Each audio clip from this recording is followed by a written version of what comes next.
देता वार्ता विघ्नाची गवळणी बेताल चालू ओ गवळणी बेताल चालू नाचलच फूल नाच मुरडून नाचलच फूल मुरडून गो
काहीतरी उणं वाटतं बरं आणि हेच मलाही का वाटतंय आणि हाच मनाला पडलेला प्रश्न होय आणि या प्रश्नाचं उत्तरही माझ्याकडे तुझ्याकडे आहे हो सांग असं का होतंय हे सारं नक्की अधीर होऊन जातंय ग हे सारे सुखाचे दिवस जरी असले ना तरी खरं सुख आपल्याकडे कुठेही ग खरंय का आणि खरं सुख आपलं कशात माहिती का तर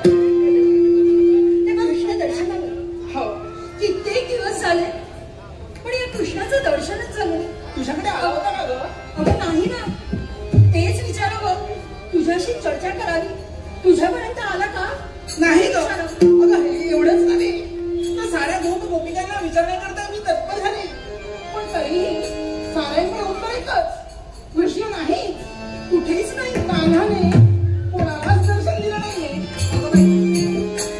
सुंदर मी काय म्हणते आपल्याकडे काही चूक नाही ग अगं या मनाला जडली जी सावळ बाजवा आणि त्या सावळ्याचं दर्शन झाल्याशिवाय मनाचं सांत्वन होत नाही मला आनंदी होत नाही मग असं असताना काय करावं हेच मला कळत नाही खरंच कळत नाही पण काही का असेल एकवा त्याची आर्ततेने आपण गाणं करायची तुझं असं म्हणणं की आज हाक आम्ही कृष्णाला द्यावी हाक कदाचित आमच्या सावळ्यापर्यंत पोहोचली असं तुला वाटतंय का जली स्थली काष्टी पाषाणी दिसणारा श्रीकृष्ण आज कित्येक दिवस झालं त्याचं दर्शन आहे बरोबर आणि म्हणूनच आपण भक्तिणी आहोत त्याच्या आपण त्याला एक आर्त हाक विनवणी करावी असं माझ्या मनाला वाटतं मग दे ना त्या सावळ्या माधवाला ते केशवा मुकुंदाला हाक देण्याचं कर्तव्य करूया हाक देण्याचं कर्तव्य करूया आणि म्हणूनच म्हणते कृष्ण कृष्ण जय गोपाल कृष्ण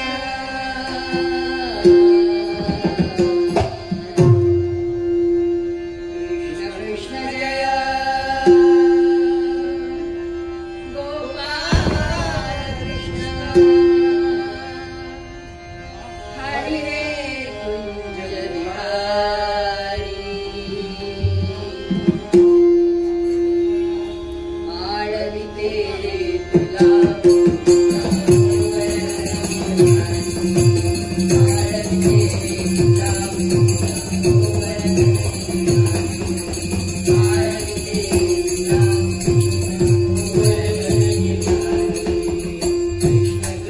जय गोपाल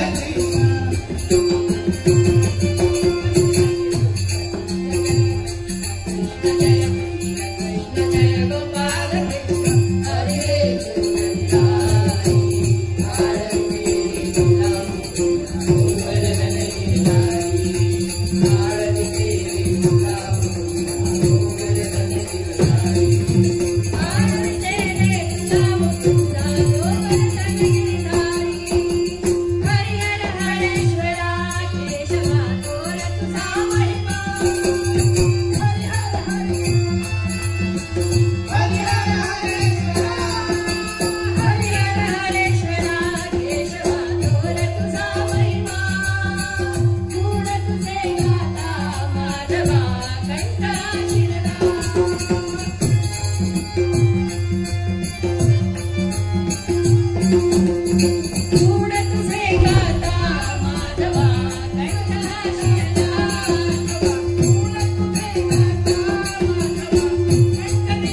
अति सुंदर. काय सुंदर. मरून जाऊ दे तो कृष्ण. कधी पाहिलं ना. आज प्रथमच इथे आलात का. एक नव्हे दोन, एकापेक्षा एक सुंदर. अगं असं काय सैरभैर झालं की काय. असू दे. प्रथमतः चौकशी. हा. कोण आहात? आम्ही गवळणी आहोत. गवळणी. हा. माझं नाव कुंदा. कुंदा. हा. आवडलं. वा. आवडलं. छान. काय आपलं नाव. हा. बघितलं. आपलं पूर्ण बोला हो. आणि आपण सुद्धा. काय हो. बघितलंस. हे जाऊ दे. तुझं नाव? माझं नाव मंदा. हा? होय. मंदा. होय. आवडलं. आवडलं. हे सुद्धा आवडलं. हे सुद्धा आवडलंय त्याला. सगळंच आवडतं का सगळं. सगळंच आवडतं. हिचं नाव कुंदा. हिचं नाव मंदा. हे मंदा सुंदा. मी हे. काय करणार? हा? मी कसला छंद जोपासणार. कोण? अगं फिरण्याचाच माझा धंदा. आणि म्हणलं मला सांगा हा? तुमचं लग्न झालं? काय विचारलं का तत्व यार. त्याची लक्षणं काही खरं दिसत नाही. खरंच नाही. पण जाऊ दे. हे मला सांगा आमच्या विवाहाशी तुम्हाला काय करायचंय. कारण हा. माझा सुद्धा विवाह झाला नाही. अरे बापरे कोण करणार याच्याशी विवाह. बापरे. आणि म्हणलं हा? तुम्हाला पाहता क्षणी हा? तुम्हाला पाहता क्षणी काय ते. तुमच्या नेत्राला माझे नेत्र भिडले आणि आणि सांगून गेले काय सांगून गेले. मला तुमच्याशी लग्न करायचं आहे. वा वा वा वा. असे तुमचे नेत्र म्हणाले असतील. हा. आमच्या नेत्रांनी काहीच आई म्हटलं नाही. भगत. काय ते. माझ्याशी तुम्ही लग्न कराल. नाही. पण हे पहा हे तापीकडं नाव हे तुळे तुळ्याचे आणि हरणाचं फाटलं खवळं तुमची ताप. आई म्हणत चला. क्षणार्धात याने सारं वर्णन करून टाकलं. पण काय हो काय ते. त्याच्याकडे बघून वाटतं याच्याशी कोणी विवाह होईल. मला तर नाही वाटत. नाही करणार. नाही. सामोप जयाला सांगतोय अहो, मला सांगा. माझ्याशी लग्न आमच्याशी करा. विवाह तुम्ही करणार. तुम्ही कोण. मी कोण? हो. रेणुकासूर. रेणुकासूर. अशी माझ्या देहाला संज्ञा काय कमी आहे माझा. अहो जास्त दिसतं.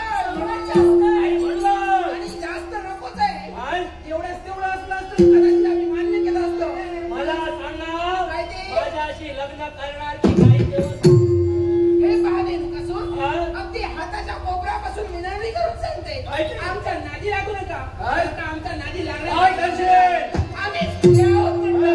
आम्ही प्रेमाने जर का राहू शकतो तर केसानं गळा कापू शकतो. बस, बस, बस. असं गळा कापते. हे मला प्रत्यक्ष पाहायचं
जेवायला हवंय का स्त्री हवंय? तुला नेमकं काय पाहिजे? जेवायला पाहिजे की तिया पाहिजे? तिया हे मला दोन्ही पाहिजे. दोन्ही पाहिजे. दोन्ही हवंय. अरे लाज वाटत नाही? कोणाची? माझी. तुझी तुला लाज वाटत नाही? तुला लाज वाटत नाही काय? काळा तू आहे. तुला मी सांगतोय हे काळा कोणते पहा. लवकर जा. कोण? नाही तर तुला काळा नाही हे पहा. एकापेक्षा दोन. एकापेक्षा दोन. तुझ्या नजरा तरी कुठे कुठे? तुला नाही मला. आम्ही होतो. तुला विचारतोय कोण? मला विचारणारे पुष्कळ आहेत. तो विचारतात तिथे आम्ही तुला विचारणार नाही. माझ्या मार्गातून दूर व्हा. नाही होणार. जाणार नाही. आणि म्हणून मी तुला सांगतोय उगाच वितंडवाद करू नकोस. शेवटी गाई गुरांना मारून तू स्वतःचा मृत्यूकाळ जवळ बोललेला आहे आणि शेवटी या स्त्रियांच्या पल्लवाला हात घालून तुझा विनाश काळ यावेळी जवळ आलेला हे मात्र ध्यानी ठेव. माझा विनाश झाला तरी चालेल. मग हेही ध्यानी ठेव, जो पुरुष एका स्त्रीचा पल्लवाचा विचार करत नाही, स्त्रीच्या मर्यादेचा विचार करत नाही, अशा पुरुषाचा शेवट कर्म हे कृष्णाचा कर्म हे मात्र ध्यानी ठेव.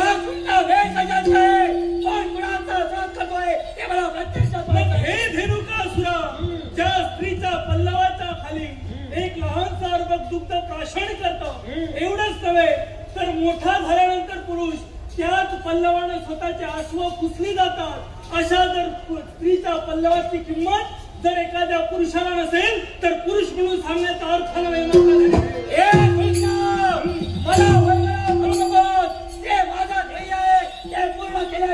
मग हे धेनुकासुरा, स्त्रीकडे किंमत न ठेवता ती गंमत म्हणून पाहत असेल तर तुझा शेवट करण्यासाठी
आता मला गरज आहे. कृष्णा कारण तुमच्याकडनं तो वाकड्या नजरेनं पाहत होता, पण खरी प्रेमाची नजर याच्याकडे होती. काय त्याला पाहिजे होतं? कृष्णा त्याची नजर सरळ झाली पण तो जिथं जिथं घेऊन जाईल तिथं तू त्यांच्याबरोबर जा रे. अरे तिथलं कसं तिथे बरोबर आहे सर. फक्त पायात यायचं आमच्या बरोबर. तो गेला याचे पाय धरा. बरं कोणाचे तुमचं पण फिरलं की काय? अरे याचे पाय अरे धरून. त्याचे नव्हे, अरे त्याचे पाय त्याला बाहेर काढायला हवा. लवकर लवकर घ्या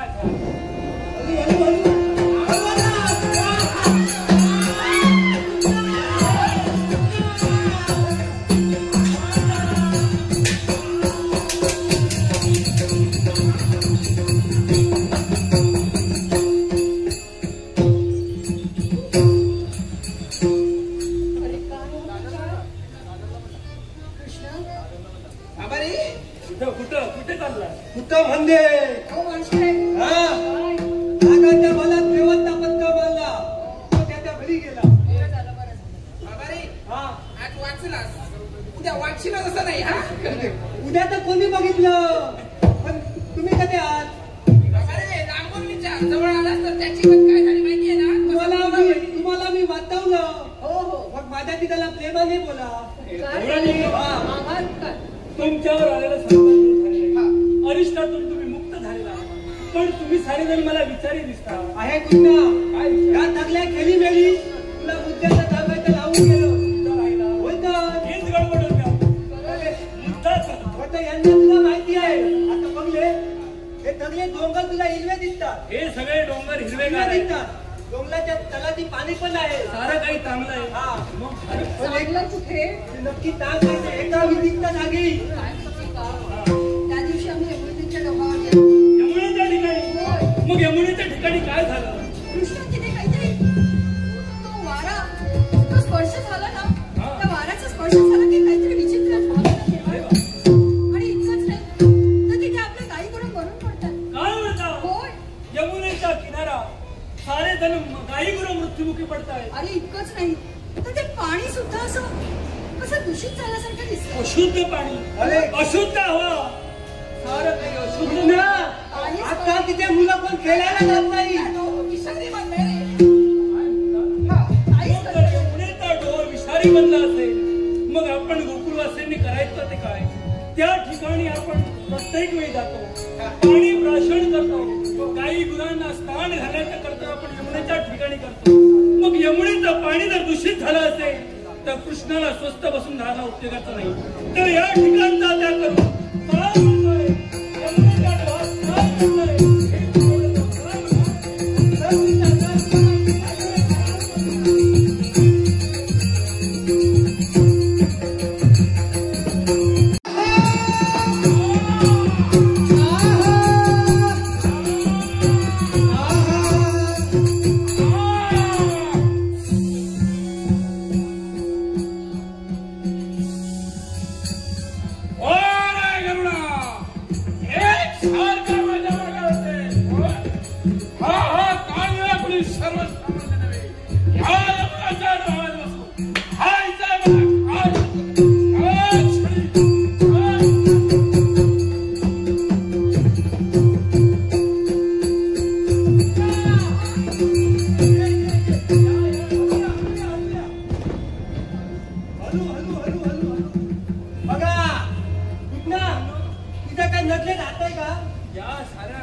निरीक्षण करतोय. मग हे पाणी काळनिळ झालंय. कालनीय झालं. आम्हाला कळत नाही काय ओळखत का त्याला? तुला एक मध्य बघायची आहे. पाण्यातून हवा देतोय. अरे मजा लावली. या बाजूला पहा. हे बघ सारे गाई गुरं म्हणून पडलेले. आणि तसंच आणि सगळा तुला गुंता इथे चाललेला आहे. या ठिकाणी हा या ठिकाणी गुंता आहे. बघायचे बघ हा दगड पाण्यात टाकतो. बघ पाणी वर उठतंय. पाण्याचा पुष्कळ निर्माण होतोय. हा एवढा मोठा विशाल फवारा. मग या पाण्यात काय दडलंय? पाण्यात हे आम्हाला पाहिलं हवं. म्हणजे नाही इलाज. या डोहात यमुनेच्या डोहात नेमकं काय आहे हे मला पाहण्यासाठी जावं लागेल. तेव्हा गवळणी कृष्णा सांभाळ. तुम्ही साऱ्या गोकुळवासियांना एकत्र करा आणि या युद्धासाठी मला सहाय्य करण्यासाठी तत्पर व्हा. चला म्हणतोय या यमुनेच्या डोहात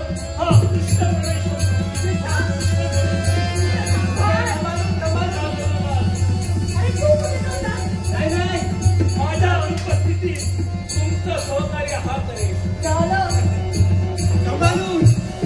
वाट पहा. बाकी सगळ्यांना बोलवा. रंगरात रंगत या यमुनेच्या डोहात उडी मारण्यासाठी.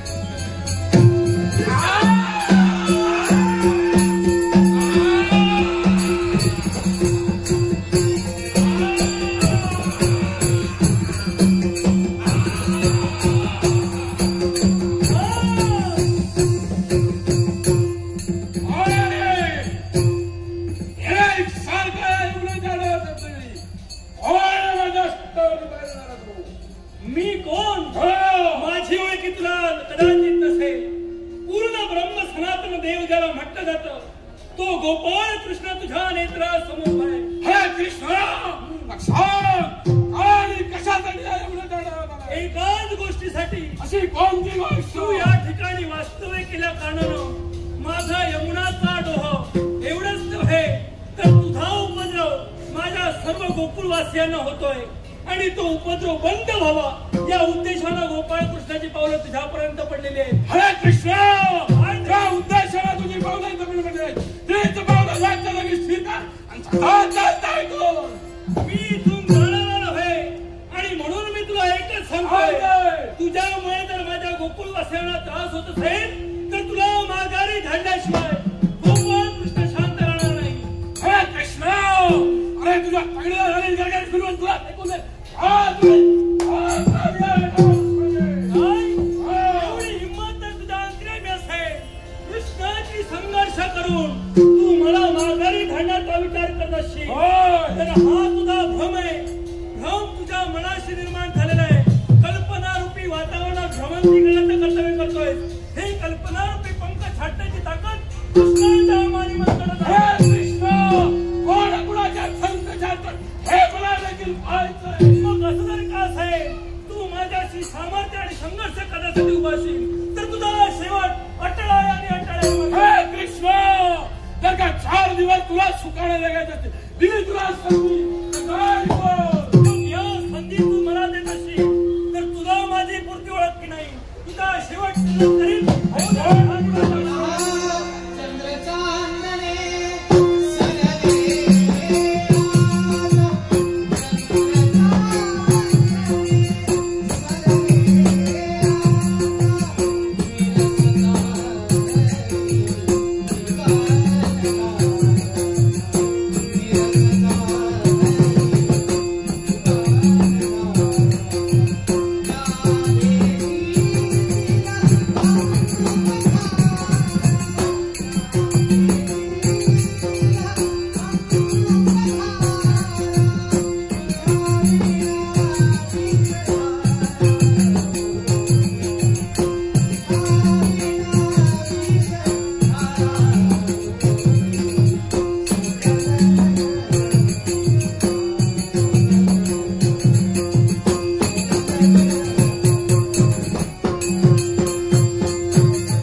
तुझ्याकडनं अभय आहे, पण तुझं अभय कोणापासून आणि कशा रीतीने मी तुला द्यावं अशी तुझी इच्छा आहे. हे देवा, तो पहा अवकाशी असणारा तो गरुड एक सारखा माझ्या मार्गावरती टपलेला आहे. म्हणूनच त्या गरुडापासून मला अभय हवं आहे. म्हणजे या गरुडापासून तुला अभयदान हवंय. होय. मग यावेळी हा गोपाळ कृष्ण तुला अभयदान देतोय, अभयदान देतोय, अभयदान देतोय. कशा प्रकारे आई, देवा? कोणत्या रीतीने तुला अभयदान देतोय? तुझं आणि माझं घनघोर अशा तऱ्हेचं युद्ध झालं. हो देवा. आणि त्या युद्धात तुझी इच्छा परिपूर्ण करण्यासाठी तुझ्या समवेत या गोपाळ कृष्णानं मल्लयुद्ध केलं. होय. आणि ते युद्ध करत असताना मी तुला जर्जीत केलं. आणि त्यावेळी तुझ्या फणेवर या गोपाळ कृष्णाने नृत्य केलं. आणि नृत्य करता क्षणी माझ्या पावलाचे ठसे कालिया तुझ्या फणेवर घुमटलेले आहेत. आय देवा. हा. देवा, तुझ्या पावलाचे तसे या माझ्या फण्यावरती उमटले. मग जेणेकरून काय होईल? आणि यामुळे झालं ते काय, ज्यावेळी माझा भक्त म्हणजे दुसरा कोणता असेल तर गरुड, तो गरुड या माझ्या पाऊल खुणा पाहिजे त्यावेळी त्याला कळेल हा कालिया कोणी सर्वसामान्य नव्हे तर माझ्याच देवाचा भक्त आहे.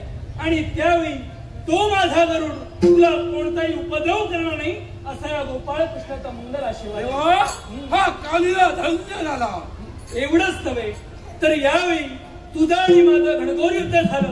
आणि यावेळी तुला पराजित करण्यासाठी गोपाळ कृष्ण तयार झाला. होय देवा. म्हणून या कृष्णाच्या लीलेला पुढे येणाऱ्या कलियुगात सारे जण काय म्हणतील माहितीये का? काय म्हणतील? कालिया मर्दन, कालिया मर्दन, कालिया मर्दन असं म्हणतील. एवढंच नव्हे तर तुम्ही सर्प कोणी सर्वसामान्य नव्हे तर या देवतातील अंशच आहात. आणि म्हणून तुमचं महत्व या विश्वात मी सतेज ठेवतोय. ते कोणत्या रीतीने माहितीये का? कोणत्या रीतीने देवा? तर ऐक कालिया, पुढे येणाऱ्या कलियुगात तुम्ही साऱ्या सर्पांनी मानव प्राण्यांना कुठलाही उपद्रव करणार नाही असं या गोपाळ कृष्णाला शब्द द्यावा. आणि त्या बदल्यात हे सारे मानव तुमची भक्ती आणि तुमची पूजा करतील. आणि ते कशा रीतीने माहितीये का? कशा रीतीने? श्रावणाच्या पंचमीच्या दिवशी, त्या दिवशी तुमची पूजा त्या दिवशी करतील. आणि त्या दिवशीला सारे जण नागपंचमी म्हणून संबोधतील. आणि त्यावेळी तुमची पूजा करत असताना तुमच्या साऱ्या इच्छा सारे मानव परिपूर्ण करतील. मानव परिपूर्ण करतील असाही माझा आशीर्वाद आहे. देवा, धन्य झाला. या नागपंचमीची पूजा जे जे भक्तजन करतील त्यांना तुम्ही उपद्रव करू नये अशी या देवाची इच्छा आहे. देवा, जे जे भक्तजन नागपंचमीच्या दिवशी या सर्पांची पूजा करतील त्यांना हे सर्पराज अभयदान देतील. एवढंच नव्हे तर ऐक कालिया, तुझ्याशी संघर्ष करणं म्हणजे सर्वसामान्य नव्हे. तू कोणी सर्वसामान्य नव्हे. पंचमुखी असलेला विशाल साखरेचा तू सर्प आहे. तुझं अंग, तुझं शरीर हे विशाल आहे. आणि तुझ्याशी संघर्ष करण्यासाठी या देवाला पुण्य संचय करावा लागला. आणि तो पुण्य संचय या देवानं कशा रीतीने केला माहितीये का? कशा रीतीने देवा? एकाच रीतीनं गो मातेचं रक्षण, गाई गुरांचं रक्षण आणि साऱ्या माझ्या प्राणी बांधवांचं रक्षण मी या गोकुळात राहून केलं. आणि त्यामुळेच आज मला हे पुण्य संचय प्राप्त झाला. आणि म्हणून याचं प्रतीक म्हणून सारे जण दीपावलीच्या सुरुवातीला वसुबारस हा सण साजरा करतील आणि त्या रीतीनं गाई गुरांची इच्छा परिपूर्ण करतील असाही माझा आशीर्वाद साऱ्या भक्तांना. हो देवा, धन्य झाला. त्यावेळी तुझी मायाजाल खरंच खूप महान आहे रे. हे सारं काही घडवलं मी त्यासाठी त्या साऱ्या भक्तांना योग्य अशा तऱ्हेचा प्राणी म्हणजे कोणी आपले दुष्ट दुराचारी नव्हे तर आपलेच मित्र आहेत त्यांच्याशी जर प्रेमाने वागाल तर तुम्हालाही प्राणी मित्र सहकार्यच करतील असा कृष्णाचा सहवास आहे. आणि यासाठी ही मायाजाळ कृष्णाने घडवलेली देवापाशी नाही